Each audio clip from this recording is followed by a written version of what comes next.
Ya, hola a todos, mi nombre es Micaela Rano y ya les voy a hablar sobre la seguridad para el comercio electrónico. Dentro de este veremos temas como los delitos informáticos, los certificados digitales, las firmas digitales, protocolo SSL. Bueno, primero tendremos que conocer que la seguridad del comercio electrónico es un aspecto de suma importancia, ya que la información es muy manipulable. Entonces, para eso es necesario disponer de un servidor seguro, a través del cual toda la información confidencial es encriptada y viaja de forma segura de un servidor o de un lugar a otro. Y esto nos genera como compradores o como proveedores confianza al momento de hacer un negocio mediante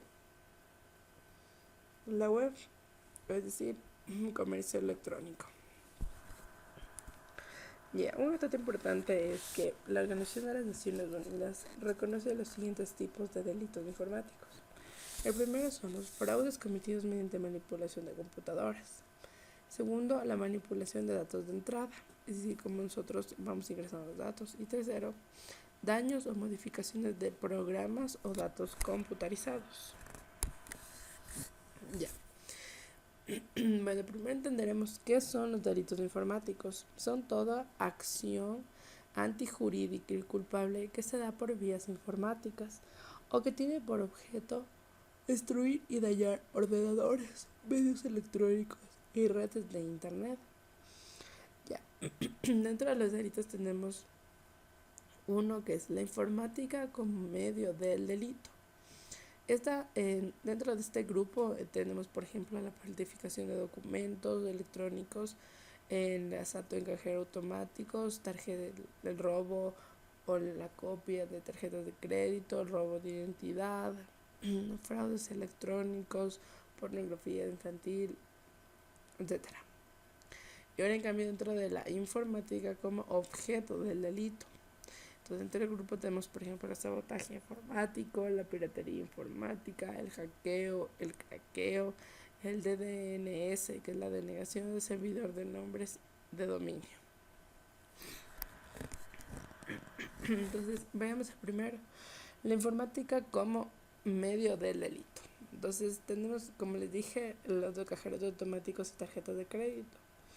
Entonces, esto hace referencia a que las conductas mediante las cuales se logra retirar dinero del cajero automático utilizando una tarjeta magnética robada o los números de la clave igual de forma robada para poder ingresar y obtener todos los fondos de esa cuenta. El robo de identidad es que luego de obtener todos los datos de una persona o de un individuo, se procede a realizar todo tipo de operaciones, documentación falsa, compras a veces compras reales pero con otra identidad. Entonces, y fingiendo ser la otra persona. Y esto es muy perjudicial porque ahora la persona puede llevar a la presa sin haber hecho nada. Y el phishing, que en cambio consiste en ingresar en las redes de telecomunicaciones para realizar llamadas de telefónicas de larga distancia utilizando una cuenta ajena y así sea gratis. Ahora la informática como objeto del delito. Primero tenemos el sabotaje informático. Esto nos dice que un delincuente recupera o busca destruir el centro de cómputo o los programas y cierta información que está almacenada en ordenadores. Como segundo tenemos la piratería informática. Esta consiste en la violación ilegal del derecho de autor y existen dos modalidades de piratería. Una es el hurto de tiempo de máquina. Consiste en el empleo de un computador sin autorización. Y el segundo es la apropiación o hurto de software y datos. En este caso, el sujeto accede a un computador ajeno o a la sesión de otro usuario copiando y guardando archivos informáticos. Ahora veremos todo en cuanto a certificados digitales. ¿Qué son los certificados digitales? También son llamados certificados electrónicos, la cual es un fichero informático generado por una entidad de servicios de certificación que asocia unos datos de una entidad a una persona física, organismo o empresa, confirmando de esta manera su identidad digital en Internet. ¿Cuál es la función de ese certificado?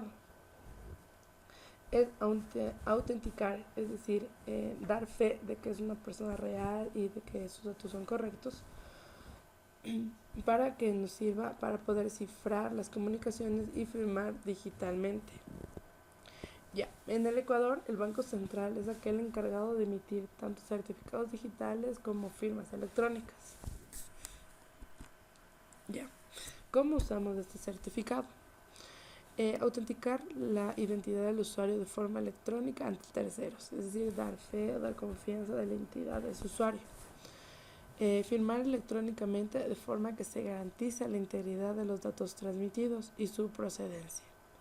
Y la firma está asociada matemáticamente tanto al documento como al firmante. Y el tercero es cifrar los datos para que solo la persona que es el destinatario final de ese documento pueda acceder a su contenido y no pueda ser manipulado en el transcurso del emisor al receptor. Ya. Ahora veremos lo que es la firma digital. Entonces, es un mecanismo criptográfico que permite al receptor de un mensaje firmado digitalmente determinar la entidad organizadora de dicho mensaje y confirmar que el mensaje no ha sido alterado desde que fue firmado por el originador. Ya. Para garantizar la seguridad de estas firmas digitales es necesario mantener secreta la clave. Y también es que estas claves, estas firmas tienen que ser únicas, es decir, que las firmas deben poder ser generadas solamente por el firmante y por lo tanto no pueden ser infalsificables. Ya, ¿qué quiere decir infalsificables? Que para falsificar una firma digital, el atacante, o es decir, la persona que tiene intenciones maliciosas, tiene que resolver problemas matemáticos de una complejidad muy elevada. Es decir, que las firmas han de ser computacionalmente seguras. Ya, otra es que tienen que ser verificables. Es decir, que fácilmente los receptores de las mismas pueden verificar su autenticidad.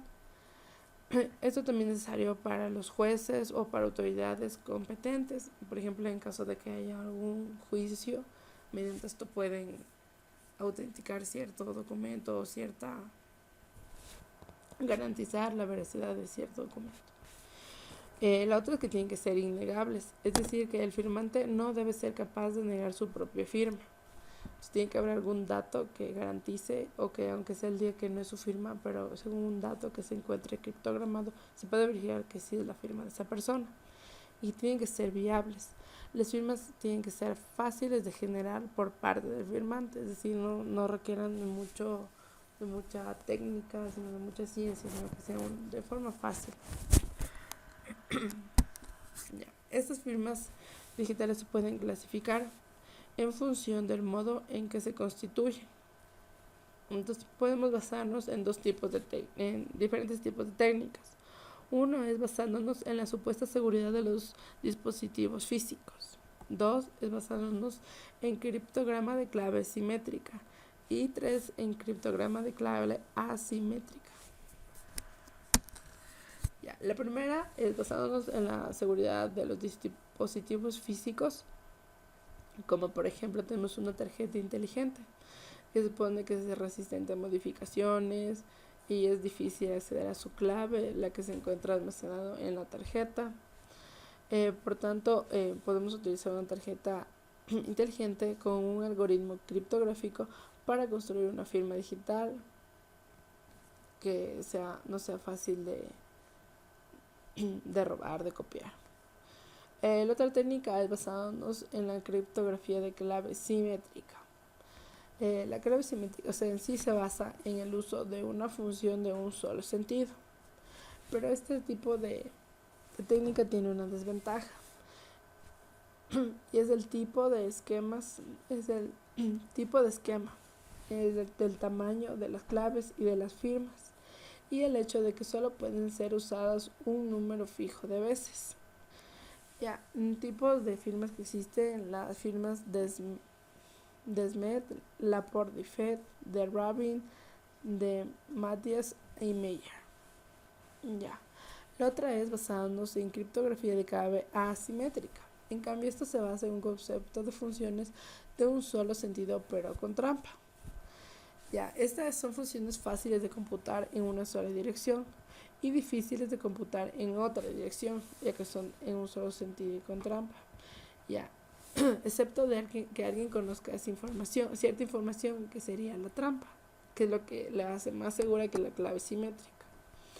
Ejemplos de firmas tenemos la RSA, la DSA, Zing y de Rabin. Ya. Por último veremos lo que es el protocolo SSL. Lo que significa SSL en inglés es Secure Socket Layer, o capa de conexión segura en español. Estos son protocolos criptográficos que proporcionan comunicaciones seguras por una red. Comúnmente esto se da en internet. Ya, el SSL proporciona autenticación y privacidad de la información entre extremos sobre internet mediante el uso de criptografía. Habitualmente solo el servidor es autenticado, es decir, se garantiza su identidad, mientras que el cliente se mantiene sin autenticar. Ya, dentro del protocolo tenemos 3 fases. Una es negociar entre las partes el algoritmo que se usará en la comunicación.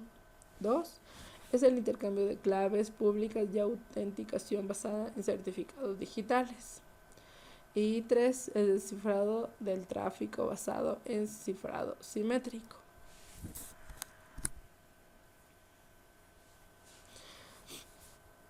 Bueno, algunos datos sobre el protocolo SSL es que se ha convertido en estándares de hecho, adoptado por la industria para cifrar los mensajes.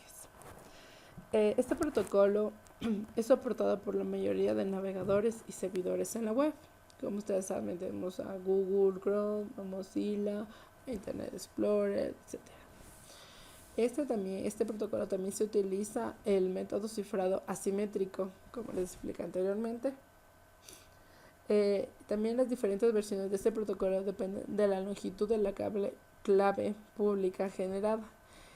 En primer término, o sea, al inicio era de 40 bits, pero ahora en la actualidad tenemos navegadores que soportan hasta una longitud de 128 bits.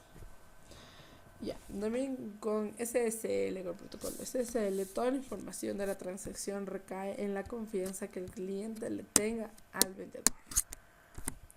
Bueno, esto ha sido todo en cuanto a la seguridad. Muchas gracias, espero que les sirva de mucho.